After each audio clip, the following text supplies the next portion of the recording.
Aroma Karsa. Potongan bab 11. Perubahan.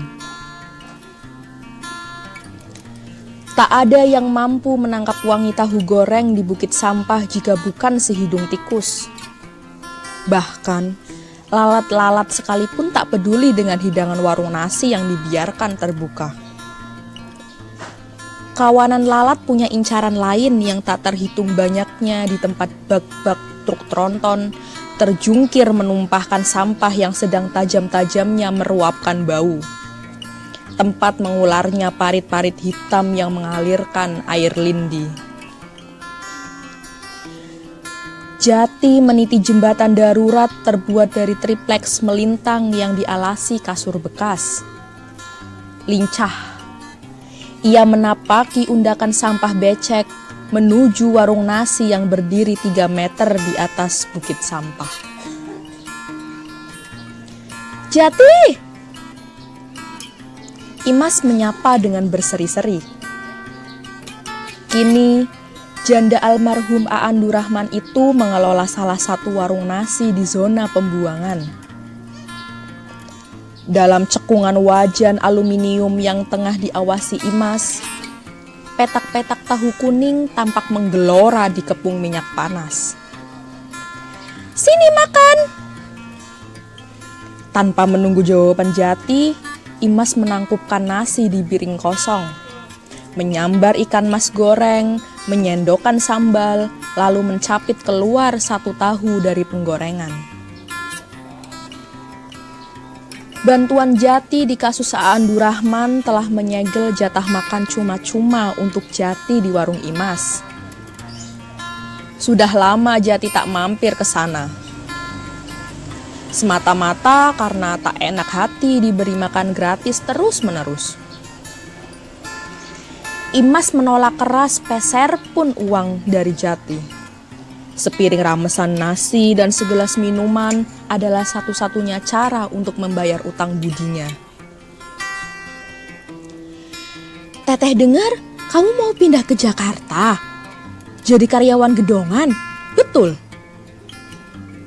tanya Imas. Berita sebesar itu cepat menyebar di warga TPA. "Makanya mampir ke sini dulu teh, sekalian pamit." Jati menerima piring makannya yang dilengkapi sendok aluminium tipis. "Teteh ikut seneng Jati, biar bau busuk gini jangan lupa ya sama TPA." "Saking busuknya mana mungkin lupa." Imas pun tertawa. Di TPA, Jati disegani karena kemampuannya. Jarang ada yang mau bergaul dekat dengan pemuda itu. Jati dianggap aneh dan juga seorang penyendiri.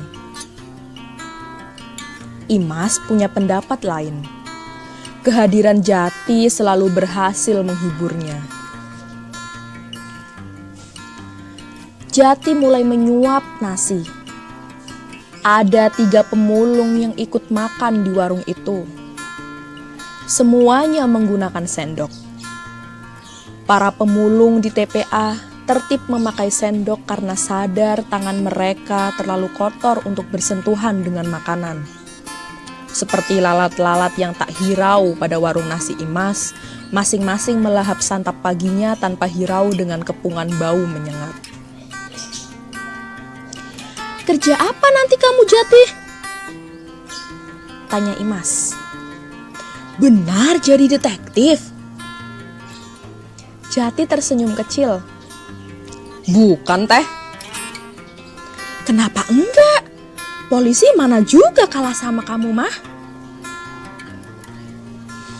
Jati memutuskan tidak menanggapi topik itu dan mengalihkan pandangannya ke bukit. Di bawah sana, para pemulung yang rata-rata masih muda dan berbadan kuat dengan cekatan memilah sampah yang menggelontor dari bak truk. Mata pemulung yang terlatih mampu dengan kecepatan tinggi memindai barang yang diincar dan sekali jadi melemparnya jitu ke keranjang di punggung mereka. Berada di zona pembuangan adalah pekerjaan berisiko. Bukan sekali dua kali Jati menyaksikan kejadian pemulung tewas karena tertimbun sampah atau terbentur besi berat. Namun, di sini jugalah kans terbesar untuk mendapatkan barang yang paling punya nilai.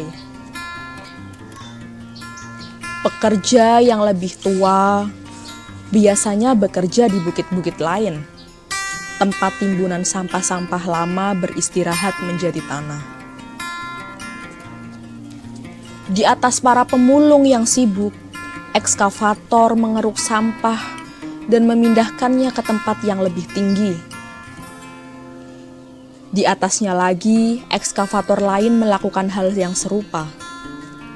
Terus berlanjut, demikian sampai ekskavator terakhir di puncak. Rangkaian ekskavator beroperasi seharian menata sampah yang menjulang 30 meter dari permukaan tanah, agar puncak bukit bertahan, tidak meruncing dan tidak longsor. Jati, panggil Imas tengah berbisik. Dengan gerakan tangan, ia meminta Jati mendekat agar ucapannya tidak didengar pengunjung warung lain. Benar, uang kamu diambil semua sama Pak Nurdin. Kamu gak pernah dapat apa-apa? Dapet, tapi gak banyak, Teh. Jati mengemas jawabannya selunak mungkin. Sudah lama Imas mendengar Jati adalah sapi perah favorit Nurdin.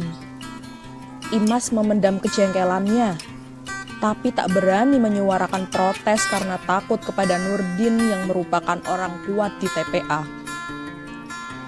Namun, pada hari terakhir Jati di Bantar Gebang, Imas merasa perlu menyuarakan ketidaksetujuannya. Setidaknya satu kali ini. Menitega, Teteh mah lega kamu pindah dari sini, Jati. Gak usahlah punya urusan lagi sama orang culas kayak dia. Lintah. Makanya dia gendut begitu, kamu kurus begini. Kasihan kamu, Jati. Kerja banting tulang cuma buat apa? Sepeda butut. Teteh saja belum setahun buka warung sudah bisa kredit motor.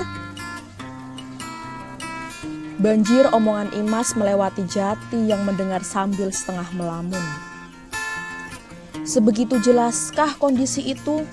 Sampai-sampai Imas yang mengenalnya baru setahun sudah sedemikian dongkol.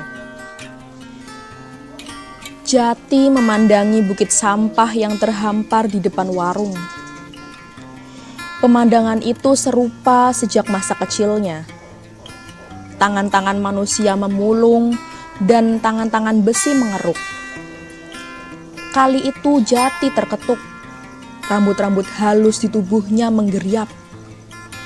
Apakah kehangatan gas metana di Bantar Gebang telah menjadi kepompong nyaman yang melenakan? Apakah gempuran hidrogen sulfida indol dan putresin telah membiusnya hingga tak lagi sadar dirinya tengah membusuk perlahan bagai sampah tua di zona terpencil? Apakah ia terlampau bebal untuk menghendaki perubahan? Teh, panggil Jati. Masih suka mimpi Kang Aan? Enggak, jawab Imas. Kalau lihat pemandangan begini tiap hari, apa nggak jadi kepikiran Kang Aan? Tadinya Teteh kira begitu. Teteh sempat mau balik ke kampung. Gak kuat di sini lagi. Tiap kesini Teteh nangis. Tapi itu sebelum jasad Kang Aan ketemu. Setelah ketemu, Teteh jadi tenang. Teteh bisa kerja lagi, bisa ngurus anak. Kalau bukan karena kamu, mungkin Teteh sudah jadi gila, Jati. Jati lega mendengar jawaban Imas. Pagi tadi, Jati memutuskan ke TPA tanpa tahu persis mengapa dan untuk apa. Kini ia tahu, bukan perkara sarapan gratis, bukan perkara mendengar ulang soal jasanya menemukan jenazah Aan Durrahman. Dari jawaban Imas, Jati mendapat secercah justifikasi. Teka-teki sebelum terpecahkan mampu menghalangi banyak hal, perubahan salah satunya.